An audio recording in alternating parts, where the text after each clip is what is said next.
Article 32 आप सबको बहुत अच्छे से पता होगा, ठीक है। आर्टिकल 32 ये क्या कर रहा है, ये जो है ये प्रोटेक्टर ऑफ क्या है, फंडामेंटल राइट। ये क्या है, heart and soul of the constitution और फंडामेंटल राइट। क्यों? क्योंकि आपके आर्टिकल 12 से 35 में कहीं भी आपके फंडामेंटल राइट का वायलेशन होता है तो आप माय लॉर्ड करते हुए कहां जा सकते हैं, सुप्रीम कोर्ट सीधा, और कह सकते हैं कि माय लॉर्ड मेरे फंडामेंटल राइट का वायलेशन हो रहा है, प्लीज मुझे बचाया जाए। 2014 में दागी नेता कितने थे, 19%, जिनमें क्रिमिनल चार्जेस थे। 9 में 30%, 14 में 34% और 19 में 43%। और अभी का यदि अभी रिपोर्ट आएगा तो कई बार 40-50%, मतलब आधे से ज्यादा दागी नेता है। तो आम जनता का फिर कहाँ स्कोप है? आप कल कहिए कि मैं इलेक्शन लड़ूंगा, पिताजी 4 जूता मारेंगे आपको। कर्नाटका ने कहा कि सेपरेट ब्यूरोक्रेटिक कैडर होगा, बिहार में भी खुला बीपीआरओ। तो वैसे ही हमने क्या देखा, कर्नाटका ने भी अपना एक सेपरेट क्या खोल दिया, पंचायती राज के लिए एक ब्यूरोक्रेटिक सिस्टम। फिर देखा केरला क्या आता है, रैंक आता है 1 पंचायती डिवोल्यूशन इंडेक्स में, क्योंकि आप देखेंगे केरला जैसे वहाँ की लिटरेसी बहुत है, तो क्या है वो अपनी हक अवेयरनेस अवेयर्ड है, ठीक है। तो वहाँ क्या है, हर चीज़ में पंचायती राज बहुत अच्छा काम कर रही है। फिर हमने देखा राजस्थान एंड हरियाणा में क्या किया कि कुछ जगह क्या की, एजुकेशनल क्वालिफिकेशन ला दिए कि नहीं, यदि कोई मुखिया में खड़ा हो रहा है तो उसको क्लास 6-8 तक तो पढ़ा होना ही चाहिए, ठीक है। यदि SC/ST हैं तो उनके लिए एजुकेशन क्वालिफिकेशन कम, यदि बाकी कास्ट हैं तो उनके लिए एक पर्टिकुलर एजुकेशनल क्वालिफिकेशन। तो हमने मिनिमम क्वालिफिकेशन को क्या किया, फिक्स किया। तो ये कुछ क्या है, बेस्ट प्रैक्टिसेस कि जुडिशरी में क्या देख रहे हैं उसको समझेंगे, उनका अलग अलग फेज क्या रहा। और इसमें भी हम देखेंगे कि हमारे देश में कैसे जुडिशरी ने भी अपनी पावर को क्या किया है, मिसयूज़ किया है। कैसे पहले उसको अपॉइंट एक एग्जीक्यूटिव करता था और खुद उसने अपने क्या कर लिए, अपॉइंटमेंट पावर खुद अपने हाथ में ले लिया है। तो ये आपको पूरी कहानी इन 3 से समझ में आएगी। फिर आपको देखिएगा उसी को हमने एक नाम दे दिया, कॉलेजियम सिस्टम। पीटी में ये बहुत बार क्वेश्चन आ चुका है, ठीक है। फिर कह रहा है कि जो हमने कॉलेजियम सिस्टम बनाया उसमें क्या क्या इशू थे उसको समझेंगे, और उसी के सॉल्यूशन के लिए हम लोगों ने क्या लेके आए, एनजैक लेके आए, 99th कॉन्स्टिट्यूशनल अमेंडमेंट लेके आए, और जिसको अगेन जुडिशरी क्या करती है, नल एंड वॉइड। तो ये उसकी बात कर रहा है। पंचायती राज, इससे भी आप देखेंगे अल्टरनेट ईयर्स में एक क्वेश्चन आता है, 1 साल पे 2 साल पे एक क्वेश्चन आता है इससे, ठीक है। रेगुलर इससे क्वेश्चंस नहीं आते हैं। अभी तक हम लोग ने जितना पढ़ा है मैक्सिमम क्वेश्चंस वहाँ से आपको दिखेगा, बट यहाँ से अल्टरनेट ईयर्स पे यहाँ के क्वेश्चन आपको दिखेंगे। तो ये जो इंस्टीट्यूशन है उसके बारे में हम लोग पढ़ते हैं। अब यहाँ से जो क्वेश्चंस बनता है मेनली आपको दिखेगा कि क्वेश्चंस यहाँ के इशू से पूछता है। हम पंचायती राज कहने का मतलब ये नहीं कि म्यूनिसिपैलिटीज नहीं है, उसको भी हम लेके चल रहे हैं। दोनों पैरेलल सिस्टम है, एक अर्बन इलाके में एक रूरल इलाके में, तो कॉमन प्रॉब्लम आपको दिखेगी। तो कह रहा है कि यहां से क्वेश्चन क्या बनता है, तो मेनली दिखेगा कि यहां से क्वेश्चन एक स्टैटिक क्वेश्चन क्या बनेगा कि भाई पंचायती राज का जो रिकमेंडेशन अलग अलग कमिटी बनी उसके बारे में आपको पता होना चाहिए। उसमें भी 2-3 कमिटी से ज्यादा आपको पता नहीं होना चाहिए क्योंकि बहुत सारा है कमिटी। और दूसरा आपको दिखेगा कि इस इशू क्या है और सॉल्यूशन क्या है पंचायती राज के मेजर इश्यूज, उनके चैलेंजेस क्या है, लोकल गवर्नेंस का क्या चैलेंजेस है, एक ही क्वेश्चन है। तो सबसे ज्यादा क्वेश्चंस ये वाले पार्ट पे हमको देखने को मिलता है। बाकी ये अलग अलग चैप्टर में अलग अलग जगह आपको एग्जाम्पल के रूप में यूज बहुत जगह होता दिखेगा। पंचायती राज इंस्टीट्यूशन तो कह रहा है हम लोग को पढ़ना क्या है, तो हमको सबसे पहले पढ़ना है कि पंचायती राज है क्या, उसका इवोल्यूशन कैसे हुआ ब्रिटिश टाइम में, फिर आफ्टर इंडिपेंडेंस कैसे हुआ, फिर हमारा 73rd and 74th constitutional amendment उसके बारे में पढ़ना है, फिर हमको उसका पावर पढ़ना है, फिर स्टेट फाइनेंस कमीशन का रोल क्या है। तो जो जो रोल फाइनेंस कमीशन का हम देखते थे, आर्टिकल 280 वो क्या करती थी, सेंटर और स्टेट में क्या प्रोसीड्स रिसीव हुआ है उसका डिस्ट्रीब्यूशन कैसे होगा।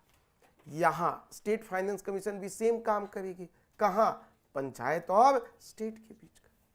तो इसकी बात हम लोग करेंगे। फिर सेम चीज म्यूनिसिपैलिटीज के लिए हम लोग पढ़ेंगे, ठीक है। फिर अब हमारे लिए यहां से ये सब बेसिक्स है, यहां से क्वेश्चंस नहीं बनता, लेकिन आपको पता होना चाहिए। क्वेश्चंस बनते हैं अब यहां से आगे, क्या इशू इन पंचायती राज क्या है, बेस्ट प्रैक्टिसेस क्या होते हैं, इंप्रूव पीआरआई के लिए क्या करना चाहिए, ठीक है। फिर रोल ऑफ पीआरआई क्या है। अब यहां से सब छोटे छोटे क्वेश्चंस हैं। एक ही क्वेश्चन सबसे इंपॉर्टेंट है, वो ये है, पूरा चैप्टर इसी के इन एंड अराउंड रिवॉल्व करेगा, बाकी इसी को सपोर्ट करने के लिए आपके पास आंसर में है, ठीक है, क्लियर है, यही आपको दिखेगा।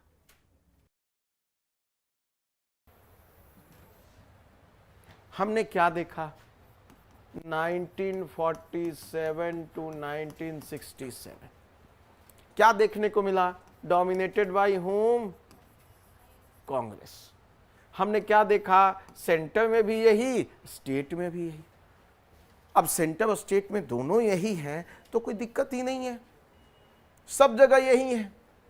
और इस समय सपना चला कि भाई हम आपके ड्रीम को पूरा करेंगे, आपके एस्पिरेशंस को पूरा करेंगे, आप जो आज़ादी से पहले हमने सपना देखा था उन सपनों को पूरा करेंगे। लेकिन इन 20 सालों में क्या हुआ, वो सपना धीरे धीरे धीरे धीरे टूटने लगा। यहाँ हमने देखा ये कांग्रेस पार्टी क्या हो जाती है, एडमेंट हो जाती है, एरोगेंट हो जाती है, क्योंकि सत्ता में यही है, करप्शन प्रिवलेंट होता है।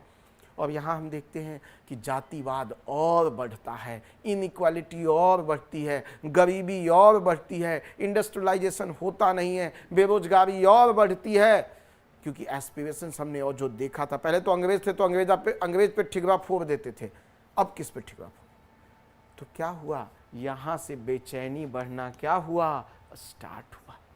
और हम तब देखेंगे 1967 से 1989 का एक फेज, यहाँ क्या देखेंगे कि रीजनल पार्टीज का क्या हो रहा है, रीजनल पार्टीज बॉर्न हो रही हैं एंड डोमिनेंट फैक्टर हैं, कहाँ पे बनती जा रही हैं, कहाँ, स्टेट में, ठीक है। कांग्रेस स्टेट से क्या हो रही है, हटती जा रही है। चाहे अब यहां पे जो रीजनल पार्टीज हैं, क्यों, क्योंकि जब देखा यहां तक फोकस किस चीज पे रहा, किस चीज पे, नेशनलिज्म पे।